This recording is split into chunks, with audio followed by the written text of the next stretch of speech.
మీ యొక్క గ్రామానికి, మీ వీధిలోకి, మీ దగ్గరకు యేసుక్రీస్తు ప్రభువారిని మరి ఈ రీతిగా మీ ముందుకు తీసుకొస్తూ వచ్చాం. కనుకని మా సహోదరులు పాడుతూ వచ్చారు. ప్రభు యేసుని రక్తము గురించి పాడారు.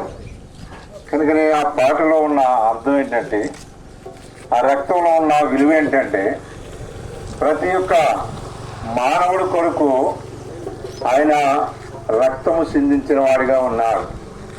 రక్తము చిందించకుండా పాప క్షమాపణ లేదు. ప్రియులారా, మరి మానవుడు పాపాలు పరిహారం అవ్వాలంటే దేవుని యొక్క మరి రక్తములో కడగబడాలి. కనుకని యావత్తు ప్రపంచమంతటా కూడా దేవుని యొక్క రక్తములో కడగబడితేనే ఆ మోక్ష రాజ్యానికి వారసులు అవుతారు, ఆ వైకుంఠానికి హక్కుదారులు అవుతారు. మరి అక్కడికి చేరుకోవాలంటే ఈ భక్తి, ఈ శక్తి చాలదు. కనుక భూమి మీద పుట్టాం, భూమి ఉందని తెలుసుకున్నాం.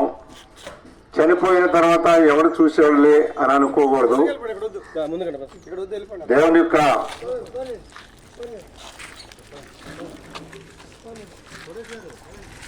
చెప్పుకుంటారా